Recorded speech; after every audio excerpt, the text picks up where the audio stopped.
कृष्णा। आप सबको अपूर्व गोपिका का दंडवत प्रणाम। आज हम एक बहुत ही सच्चे भक्त की कथा सुनेंगे जिनका नाम बेहद मशहूर है। महाराष्ट्र में उनको तो भगवान के बाद का दर्जा दिया जाता है। उनका नाम है संत नामदेव। एक बार कंधे पर कपड़े का थान लादे और हाट बाजार जाने की तैयारी करते हुए नामदेव जी से पत्नी ने कहा, भगत जी, आज घर में खाने को कुछ भी नहीं है। आटा, नमक, दाल, चावल, गुड़ और शक्कर सब खत्म हो गए हैं। शाम को बाजार से आते हुए घर के लिए राशन का सामान लेते आइएगा। भक्त नामदेव जी ने उत्तर दिया, देखता हूँ, जैसी विट्ठल जी की कृपा। अगर कोई अच्छे मूल्य मिला तो निश्चय ही घर में आज धन धान्य आ जाएगा। पत्नी बोली, संत जी, अगर अच्छी कीमत ना भी मिले तब भी इस बुने हुए थान को बेचकर कुछ राशन तो ले आना। घर के बड़े बूढ़े तो भूख बर्दाश्त कर लेंगे, पर बच्चे अभी छोटे हैं, उनके लिए कुछ तो ले ही आना। जैसी मेरे विट्ठल की इच्छा, ऐसा कहकर भक्त नामदेव जी हाट बाजार को चले गए। बाजार में उन्हें किसी ने पुकारा, वाह साईं, वाह वाह, कपड़ा तो बहुत अच्छा बुना है और थोक भी अच्छी लगाई है। तेरा परिवार बसता रहे। ये फकीर ठंड में कांप कांप कर मर जाएगा। दया के घर में आ और रब के नाम पर 2 चादरी का कपड़ा इस फकीर की झोली में डाल दे। भक्त नामदेव जी ने कहा, 2 चादरों में कितना कपड़ा लगेगा फकीर जी? फकीर ने जितना कपड़ा मांगा, इत्तेफाक से भक्त नामदेव जी की थान में कुल कपड़ा उतना ही था और भक्त नामदेव जी ने पूरा थान उस फकीर को दान कर दिया। दान करने के बाद जब भक्त नामदेव जी घर लौटने लगे तो उनके सामने परिजनों के भूखे चेहरे नजर आने लगे। फिर पत्नी की कही बात याद आई कि घर में खाने की सब सामग्री खत्म है। दाम कम भी मिले तो भी बच्चों के लिए तो कुछ ले ही आना। उफ, अब दाम तो क्या, थान भी दान जा चुका था। भक्त नामदेव जी एकांत में पीपल की छांव में बैठ गए। जैसी मेरी विट्ठल की इच्छा। जब सारी सृष्टि का सार पूर्ति वो खुद करता है तो अब मेरे परिवार की सार भी वो ही करेगा। और फिर भक्त नामदेव जी अपने हरि विट्ठल के भजन में लीन हो गए।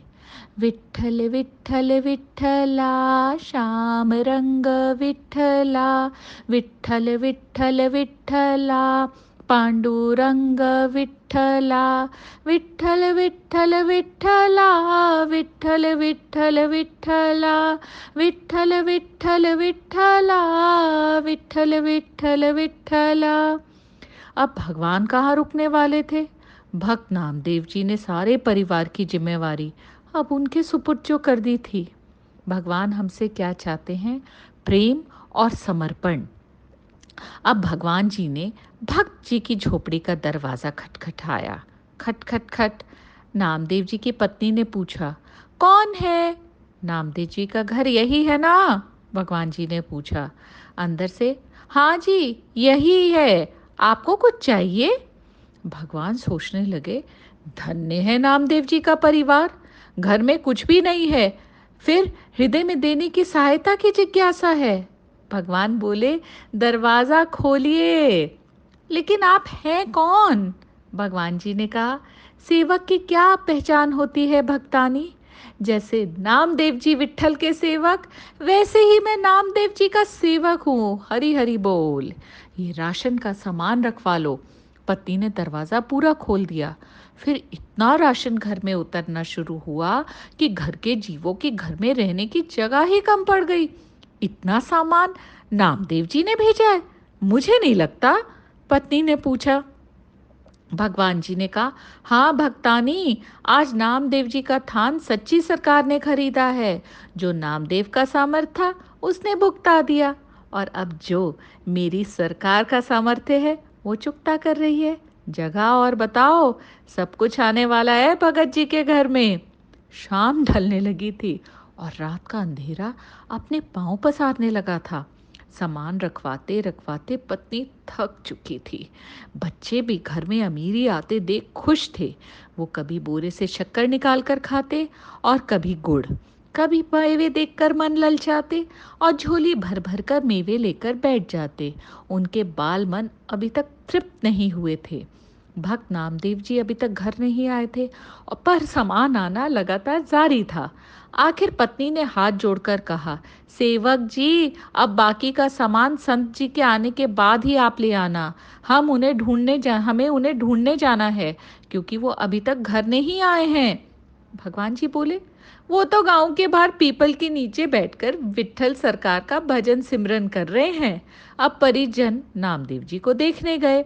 सब परिवार वालों को सामने देखकर नामदेव जी सोचने लगे, अरे बाप रे, जरूर ये भूख से बेहाल होकर मुझे ढूंढ रहे हैं। इससे पहले ही संत नामदेव जी कुछ कहते उनकी पत्नी बोल पड़ी, कुछ पैसे बचा लेने थे। अगर थान अच्छे भाव बिक गया था तो सारा सामान संजी आज ही खरीद कर भेजना था क्या? भक्त नामदेव जी कुछ पल के लिए विस्मित हुए। फिर बच्चों के खिलते चेहरे देखकर उन्हें एहसास हो गया कि जरूर मेरे प्रभु ने कोई खेल कर दिया है। पत्नी ने कहा, अच्छी सरकार को आपने थान बेचा और वो तो सामान घर में भेजने से रुकता ही नहीं था। पता नहीं कितने वर्षों तक का राशन दे गया।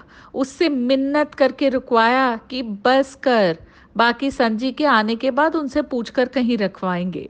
भक्त नामदेव जी हंसने लगे और बोले, वो सरकार है ही ऐसी, जब देना शुरू करती है तो सब लेने वाले थक जाते हैं। उसकी बख्शीश कभी भी खत्म नहीं होती। वह सच्ची सरकार की तरह सदा कायम रहती है। तो भक्तों, ऐसी सच्ची सरकार की कृपा आपको भी चाहिए होगी, तो उसके लिए तो केवल एक ही युक्ति है, जपते रहिए और खुश रहिए।